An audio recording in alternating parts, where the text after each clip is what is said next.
Hi, and welcome to this week's edition of the Las Vegas Advisor Weekly Update with Anthony and Andrew. Today is Wednesday, November 16th, and it really just seems like the pandemic is over here in Las Vegas. Pretty much. I mean, I think it's been over for a while, but you see signs of it being done everywhere, which we'll talk about in some of these stories. But I mean, no more masks. I mean, you don't see the masks anywhere. Very rarely. You know, and no more restrictions on really anything. But, you know, where we're really seeing it is in how the casinos are reacting. And unfortunately for the customer, this is not really a good thing. You know, the casinos are through it. They're out the other side. They're making money like crazy. They're very profitable. Yeah, the customers are coming back. And, you know, the lead story the past couple of weeks has been in an earnings call. Caesars Palace executive said that they are no longer going to sell the Strip Casino. And we've talked about that in the past. We were trying to guess what it was, and then they finally said, yeah, it's going to be the Flamingo, right? And now they're like, no, it's off the market. They're not going to sell the Flamingo. They're not going to sell any of their properties. Right, and they're redoing Bally's, turning it into the Horseshoe, and the Flamingo did just open a new Bugsy's Steakhouse not too long ago. Well, they're spending money that they have, but they're spending it they're improving their product, but they're also raising prices everywhere. Yeah. And I mean, you know, between the inflationary period that we're seeing and the casinos doing as well as they are, it's really going to be rough on the customer. There's going to be some tough times coming up, I believe, until the casinos start having tough times. It goes back and forth. When it's bad for the casinos, it's good for the customers, and vice versa. Right, and the big news is that Formula One is coming to town, and then during that week, the casinos are really jacking up their prices. Oh, they're going to make money, you know, hand over fist, you know, during that week, and other things that they've got going on. Yeah. So, you know, I mean, another thing we just saw is the MSG Sphere, you Right. know, the Madison Square Garden and Venetian joint venture, which is, you know, this is just a concert venue.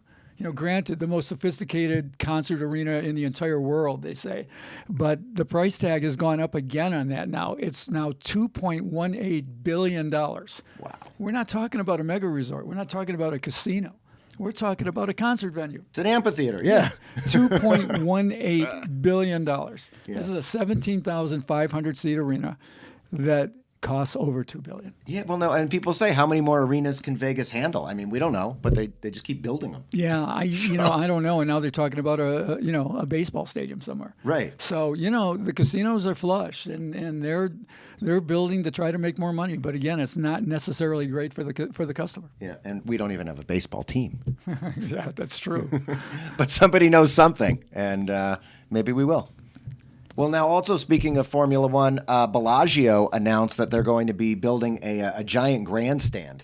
Yeah, so they're going to build not bleachers, you know, it's going to be a really fancy grandstand right in front of the fountains. Yeah, it's not going to be permanent. It's just going to be for the race. And actually, there's some discussion about this, whether this is a good idea or not, you know, because it junks up the strip a little bit, but it's only for a couple days, you know, and people are going to be able to sit in the grandstands right there and watch the cars as they race, as opposed to being up in their room. They're going to be even closer. Right. But the thing is, you can't pay to get there unless you buy a package at Bellagio. For a weekend package, which is they start at about $3,000, I hear. So it's kind of an upsell. Yeah, kind of. You know, I mean, they want to make it. Well, you said to me, what'd you say? It is a cinematic play. Oh yeah. You know, absolutely. when you look at the renderings, yeah. It shows what it will look like, and as they're shooting, you're going to be able to see the fountains in the background, and you know, it's going to be a good ad for Bellagio. I think it's a good play for them. I agree. I think that's one of the most exciting things about F1 is just the entire backdrop being on the Las Vegas Strip. Yeah, well, when you start talking about the money, F1's kind of turned into FU. So let me lead into this next story, because this one's about you, and also a little bit about a deal. You know, not all the deals are going away. It's a new show at OYO. Or OYO, or whatever you want to call it. It used to be Hooters. Yeah. And Andrew's going to tell us about it, but I will say first that Andrew has been acting as a sort of a part-time host or MC there, correct? That's right. I've emceed a few of the shows, and hopefully they'll keep booking me. But this is a fantastic show, and it's a fantastic deal, and it's one of the newest shows in town. It is at the OYO. It's the Stand Up and Rock show. starring Byron Kennedy. And it's 7 nights a week. And they have shows every night at 7 p.m. And then Thursday through Sunday, they also have a 9 p.m. show as well. Go to the website. You type in locals, Locals, and you don't have to be a local to do it. It's just a code that will get you the price of basically $23, correct? Yep, $23 a ticket. And then the best part about it is that they have a $25 all-you-can-drink special for the show. Yeah, it's an add-on. Yep. Okay, so if you do the two together, you're basically going to see a show for $48 with all the alcohol you can drink. And we're talking not just beer and wine, we're talking shots and the whole thing, right? Yep, shots. Do they, all right, so how do you get it? I mean, do you go up to the bar? Do the waitresses come around? Do they hustle? Do they go hide? I mean, can you get your money's worth? There's a bar right there. The waiters, waitress, bartender, whoever they have on staff comes around and they check periodically throughout the show.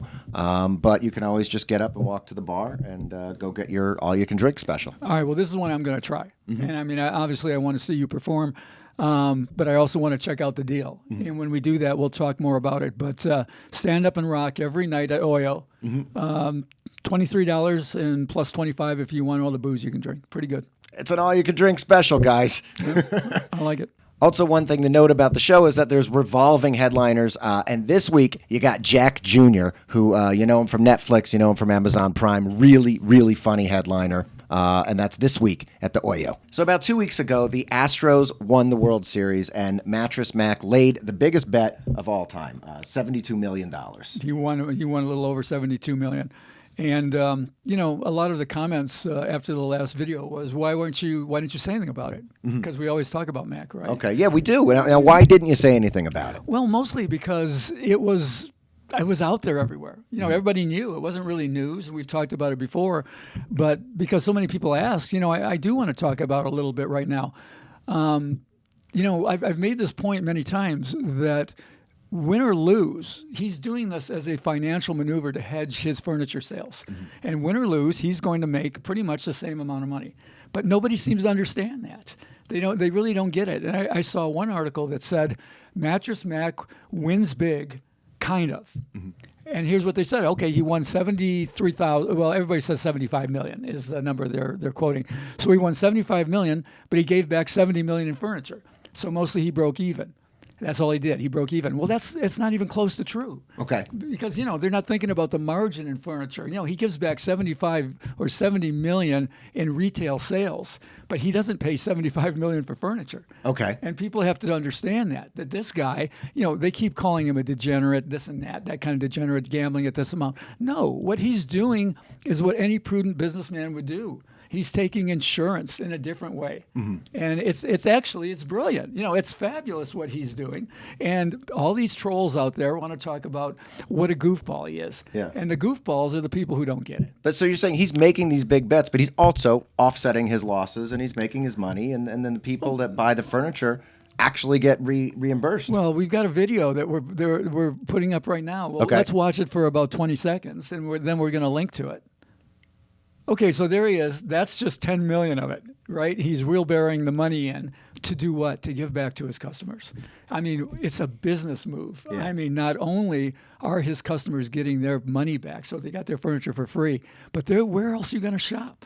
And what are you going to do with that money? You're going to bring a lot of it back and buy the other things that you didn't get before. Right, sure. You know, it's a brilliant move. And I just saw it, I think it was today or yesterday, he just made another $1.5 million bet on the Houston Cougars to win the NCAA March Madness tournament. Okay. At something like 9 or 10 to 1 odds. So here he goes again. It's going to be another promotion. You know, here it comes. All right. So if they win, you get your money back. Yeah, all exactly. Right. I mean, I know he hasn't launched a promotion yet, but I'm pretty sure he's not making that bet for his health. I'm sure he's doing it for his financial health is what he's doing. So anyway, I just want to make the point. Like I said, you know, myself, Frank B., we've worked with Mac a long time. A lot of thought goes into these things. And it really riles me up when I read these things on Twitter. And I want to jump in and go, you moron, don't you see what's going on?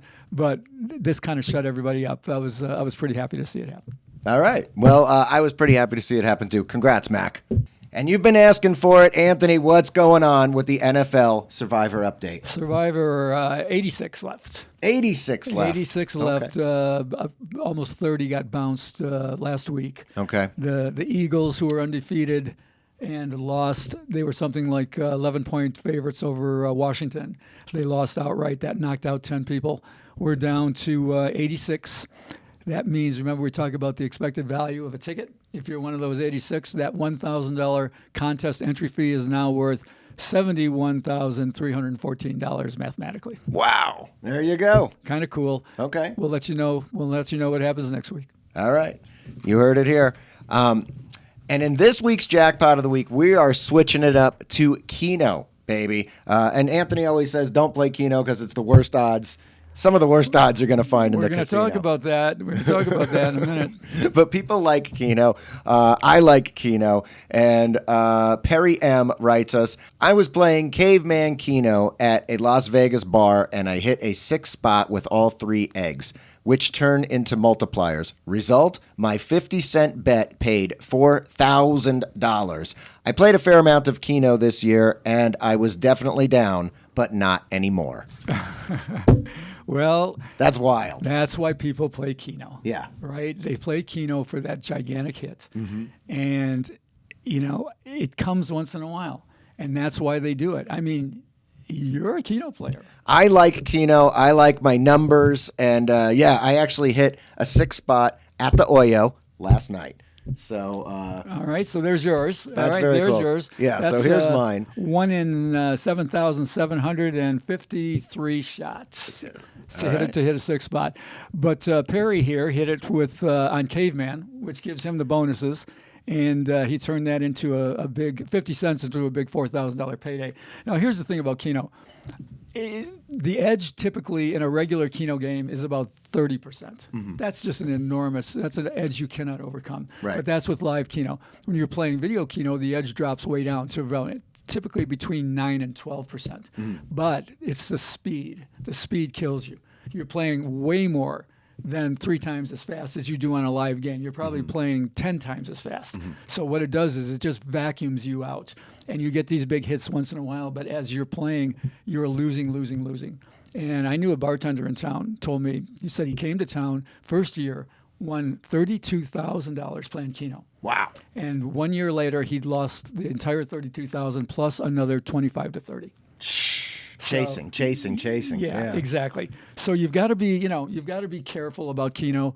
It's fun to play. It's kind of cool. To me, it's boring because you just sit there and watch it, but it's exciting for the potential of the big hit. Yeah. But man, that's a game that'll take your money real fast. That's a monster hit. Now, see, I was going to say the reason I don't play Caveman is because of those multipliers, because you have to hit those multipliers to really make it a monster hit. Otherwise, it's more advantageous to look at the Keno pay schedule and play like the regular Keno where you make more off of a 6 spot than you would unless you hit all 3 in this circumstance, which makes it, I think, you correct me if I'm wrong, makes this hit more like a 9 spot. Well, not quite. It's a little bit different because it's not the specific numbers. It's not like he hit 9 out of 20. It's a little bit different, but it's still, it's a super long shot. Mm-hmm. This game he was playing had an 8.4% casino edge, which is still high, and still playing fast. The reason I know that is that it's in Mike Shackelford, The Wizard of Oz. Mike Shackelford did a book with us called Gambling 102. Mm-hmm. And there's a whole chapter on Keno where he's got the pay schedules. And I was able to look up the schedule that you can't see it on the photo, but he sent us a schedule he played. I looked it up and it tells you, anybody who's interested in seeing what these paybacks are, this is a great book to get. Okay. Yeah, and Michael Shackelford at The Wizard of Oz has great information, great statistics, great math. Yeah. My girlfriend reads that website all the time. His website is terrific, but we were lucky enough to publish his book, and there it is right in your hand. It's and there's like this whole chapter on Keno, and it shows you what you're up against. But hey, when you make the big hit, all is forgiven, right? Yeah, exactly. All right, guys, thanks a lot for this week. Don't forget to like, share, and subscribe.